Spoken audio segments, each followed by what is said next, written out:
ঠিক আছে, আমার না হয় ইনোসেন্স নেই মুখে, কি আছে।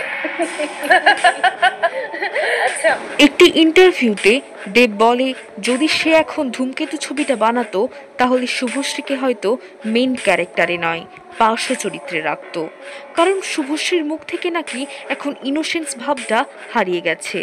দেব আরও বলে শুভশ্রী এখন দুটো বাচ্চার মা, তাই তার মুখে আর সেই ইনোসেন্স ভাবটা নেই।